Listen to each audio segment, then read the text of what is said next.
Hey, good evening. Terry Vanover here, divorce strategist, helping you navigate through divorce without being legally, financially, and emotionally devastated. But just as importantly, I'm helping you to heal from a toxic relationship so that you can transition confidently into our next chapter. Amen, right? So, tonight I'm going to be talking about the reason why you missed the red flags. I know the red flags were there, you just didn't see them. And for some of you, you look back now and you go, oh my God, they were waving in my face. Why didn't I see it? There were like 30,000 red flags and I just dismissed them, right? We've all been there. So let's talk about why you missed the red flags. Okay, so I want to tell you about one of my clients.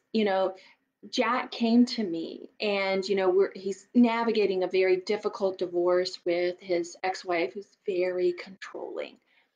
And he was dating someone and he recognized that he was he told me, "Oh, I'm going to cut it off." He's starting to see some red flags, and one of the red flags was the fact that she would not put up or would not honor his boundaries. He'd say, I'm busy at work today. I can't really text you back. Please don't text me. Not only did she continuously text him, but she would show up unannounced, you know, drive an hour away. It was kind of a long distance relationship, and show up unannounced at his door. Red flag, red flag. And so through working with me, what we had done, because I had knew him so somewhat, and I said, okay, what is it that's preventing you from cutting this off? Clearly, this isn't working because look, here's the thing. If she doesn't honor you now, like in the early stages when things are supposed to be good and people have their best face on, what is it going to be, 6 months down the road, a year down the road? And, I always say when people show you who they are, believe them the first time, right? And so she would say something, he'd say, oh, I can't really communicate with you. I'm really, swamped at work, whatever. And so it's just not a good time for us to communicate. And she said, oh, okay, okay, okay. Don't worry about it. I won't.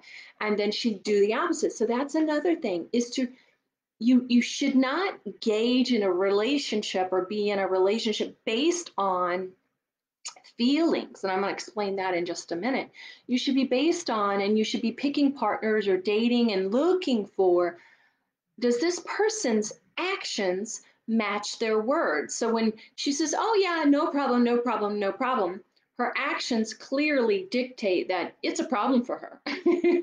And so, you know, you have to be really mindful and you need to be looking at this thing. So here's the rub though, right? Here's the thing. Why wasn't he, when he sees the red flags and he's like, oh, this, she's not listening to me, right? So I said, okay, what is it about her that attracts you to her? What is it? Why do you like being with her? What's the attraction there? And he goes, oh, she just makes me feel so like worthy, and like she admires me, and she really makes me feel good about myself. Ding, ding, ding, ding, ding. Okay. So here's the thing, because I'd been working with this gentleman for some time, I knew his background. And so what I do in my programs is I teach people how to reparent themselves and how to heal the wounded inner child. So his wounded inner little boy, he had a very toxic father who made him feel like shit growing up, so he had grown up with this like feeling of not being worthy, of feeling like, not being good enough for anyone. And so that's what we do as adults. We choose an intimate partner based on that wounded inner child. Been there, done that. My inner child like always needs to feel safe and protected and secure. And so I know for me when those triggers come up, what that's all about. So different people have those different wounds. And so unconsciously we choose a partner who is soothing that wounded parental relationship, right? So he because she made him feel so good about himself, he was kind of like dismissive or minimizing those red flags.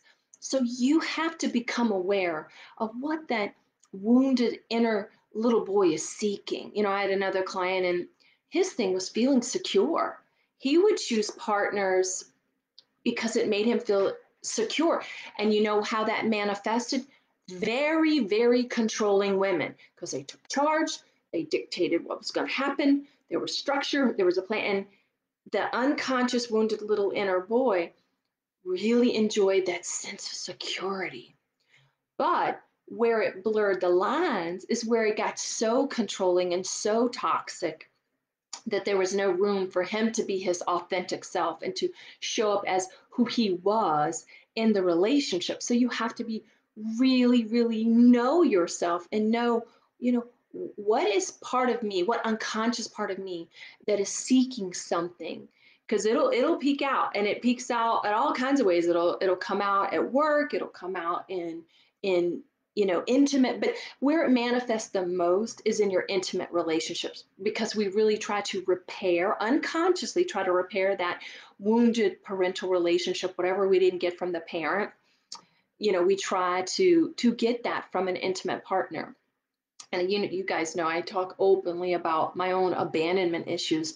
So I needed that feeling of safety and security, and also those words of, praise for me. That tends to be my love language, but it can be a destructive, take you down the destructive path if you're not also paying attention to other issues as well. So you really have to know yourself before you get into the dating pool. And I mean really know yourself, your flaws, your love languages, how your trauma shows up for you. And so it's really important that you know that going into the dating space, because you'll start choosing partners out of that wounded little boy that's seeking security, that's seeking safety.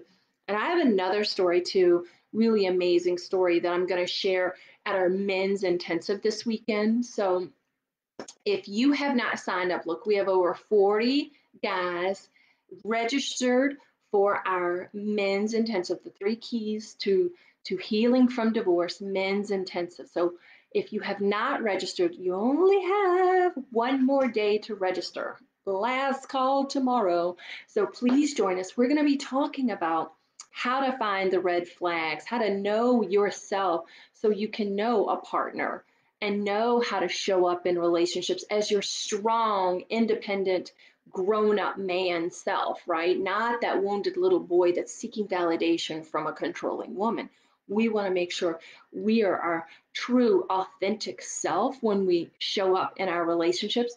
And we know what are our boundaries, what are our non negotiables, how to communicate those boundaries, and how to uphold those boundaries. So, we're going to talk about all of that at the workshop.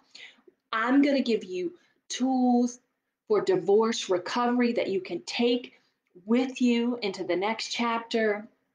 I'm going to show you how to get closure, how to let go of your ex, how to get closure. And look, if you've got an ex that's triggering you, I'm going to go over how to stop your ex from triggering you so that you can feel at peace once and for all, no matter what she does. Okay, so join me at our men's intensive this weekend. It's Saturday at 10 a.m. Central Time, so you don't want to miss it.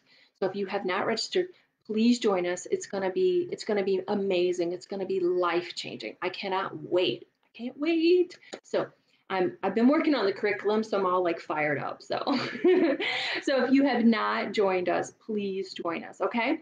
And if you need any details, reach out. I'm happy to answer any questions. All right. I will see you one last time tomorrow before Saturday.